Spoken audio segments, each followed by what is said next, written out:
अस्सलाम वालेकुम। कैसे हैं आप सब? उम्मीद करती हूँ कि सब खैरियत से होंगे। खानों को बेहतर बनाने की टिप्स। अगर पुलाव या बिरयानी नीचे लग जाए तो फ़ौरन चूल्हा बंद कर दें। फिर एक प्याज को छिलकों समेत 4 हिस्सों में काट लें। इस कटे हुए प्याज को चावलों के दरमियान मुख्तलिफ जगहों पर रख दें और 10 मिनट के लिए ढककर छोड़ दें। इसके बाद प्याज निकाल दें। प्याज तमाम जले की स्मेल को जज़्ब कर लेगा और पुलाव या बिरयानी फिर से जायकेदार हो जाएगी। इसके अलावा बेहतरीन पुलाव और बिरयानी बनाने की टिप्स भी मैं आपसे शेयर कर चुकी हूँ।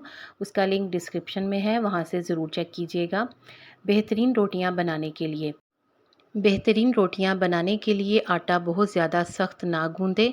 रोटी ना तो बहुत ज़्यादा गर्म तवे पर डालें और ना ही ज़्यादा ठंडे तवे पर। दोनों सूरतों में ही ये तवे पे के साथ चिपक जाएगी।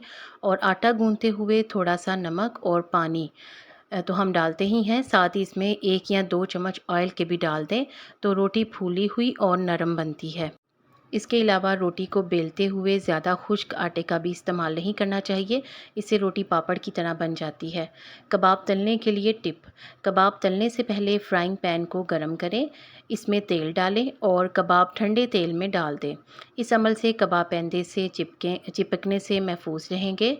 और आलू, लौकी या फिर सेब अक्सर काटने के बाद काले हो जाते हैं, तो इनको छीलने के बाद यानी आलू, लौकी या सेब को छीलने के बाद जिस पानी में भिगोएं, इसमें नींबू का रस निचोड़ दें, तो आलू काले नहीं होंगे। मज़ेदार बंद गोभी। बंद गोभी को क्रिस्पी रखने के लिए और जायकेदार बनाने के लिए बंद गोभी को जब भी खाने में शामिल करें तो आखिर में शामिल करें। जैसे कि आप फ्राइड राइस बनाते हैं या फिर चिकन और बंद गोभी का सालन बनाएं, तो बंद गोभी को एंड में शामिल करें। मज़ेदार ऑमलेट। ऑमलेट बनाते हुए अंडों में चुटकी भर बेसन और थोड़ा सा दूध शामिल कर दें, तो ऑमलेट फूला हुआ और मज़ेदार बनता है। जायकेदार सूप बनाने के लिए टिप्स हैं। सूप को तेज़ आंच पर उबालने की बजाय हल्की आंच पर पकाएं। अगर सूप में सब्जियां शामिल कर रहे हैं तो इनको ज़्यादा ना पकाएं।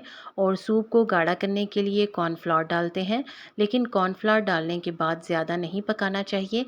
ज़्यादा देर पकाने से सूप पतला होना शुरू हो जाता है। सूप में कॉर्नफ्लोर डालने के बाद स्टील का चम्मच इस्तेमाल ना करें, बल्कि लकड़ी या प्लास्टिक का चम्मच इस्तेमाल करें, नहीं तो सूप में से पानी अलग हो जाएगा। अगर सूप बदजायका लगे तो सूप में नींबू का रस या सिरका शामिल कर दें, इससे जायका अच्छा हो जाएगा। सूप को गाढ़ा करना हो तो इसमें अंडे की जर्दी फेंट कर डाल दें, इससे इसका जायका भी अच्छा हो जाएगा और सूप भी गाढ़ा हो जाएगा। इसके अलावा कुछ लोग सूप के एंड पे एक अंडा भी फेंट कर डालते हैं, तो सूप के आखिर में अगर सिर्फ अंडे की सफ़ेदी को फेंट कर डालेंगे तो सूप का टेक्सचर बिल्कुल अलग होगा और उसकी प्रेजेंटेशन भी बिल्कुल अलग होगी। केक बनाते हुए अंडों की स्मेल को ख़त्म करने के लिए वनीला एसेंस वगैरह डाला जाता है, लेकिन अगर ना हो तो इसका सब्स्टिट्यूट ये है कि आप आधा नींबू का रस और 2 चम्मच दूध डाल दें। इससे ना सिर्फ अंडों की स्मेल ख़त्म होगी, बल्कि केक का जायका बिल्कुल बेकरी जैसा होगा। इसके अलावा पालक और मेथी का सालन बनाते हैं, तो उसको मज़ेदार बनाने के लिए पालक और मेथी पकाने के बाद आखिर में थोड़ा सा दूध या क्रीम डालकर भूनें, तो इससे भी मेथी और पालक का सालन मज़ेदार बनेगा। आपको इन टिप्स में से कौन सी अच्छी लगी, कमेंट सेक्शन में ज़रूर बताएं। वीडियो को लाइक कर दें, चैनल को सब्सक्राइब कर दें और अच्छा सा कमेंट कर दें। वीडियो को देखने का शुक्रिया।